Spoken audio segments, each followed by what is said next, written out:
Bonjour tout le monde, aujourd'hui j'ai réalisé pour la deuxième fois un pain hamburger brioché avec de la pomme de terre intégrée à l'intérieur.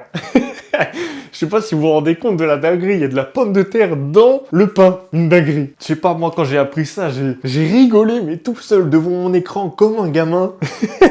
Et pour l'intégrer correctement, il y a deux solutions. Dans la globalité, il faut faire une purée, mais soit on fait une cuisson à l'anglaise, c'est-à-dire départ à eau froide, et vas-y, vous faites une purée de pommes de terre classique, ou alors vous la cuisez au micro-ondes. C'est à cause de cette cuisson-là, je me suis dit, je vais la faire. Et ça marche de fou furieux. Vous mettez à peu près, vas-y, on va dire grosso modo, une grosse cuillère à soupe d'eau. Il faut couper les pommes de terre en cubes de 3 sur 3 à peu près. Vous filmez le plat, vous mettez au micro-ondes 750, on va dire 8 minutes, et bam, votre pomme de terre, elle est chaude. Elle est cuite à cœur et tout, incroyable. Franchement, waouh.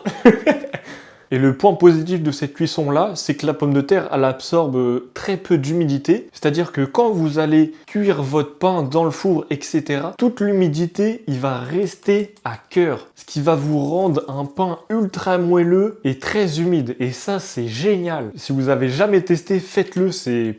Niveau goût, vous sentez un tout petit peu la pomme de terre, mais franchement, pas de ouf non plus. Donc c'est pas dérangeant. Et niveau texture, à l'intérieur, comme je vous ai dit, c'est ultra humide, donc c'est très moelleux. Et ça fait une belle croûte extérieure, c'est vraiment... j'aime bien. Et pour la prochaine fois, je vais tester avec de la patate douce, juste pour avoir un pain un tout petit peu orange et un goût un petit peu sucré. Je pense que ça va pas être dégueulasse. Ah ouais, aussi, j'ai l'intention de faire des buns pour la prochaine fois, c'est-à-dire que au lieu de faire un hamburger classique avec un steak, etc., on coupe le pain en deux, bref, enfin c'est revu et moi ça m'ennuie, je vais faire un buns. C'est le même principe sauf que je vais fourrer le pain avec une garniture. Je sais pas encore ce que ça va être, ça se trouve ça va être une bolognaise, donc complètement autre chose, je ne sais pas, mais j'ai l'intention de faire ça la prochaine fois. Donc je vous dis à la prochaine pour regarder ce test-là, ou dans la prochaine vidéo vous allez voir un autre test.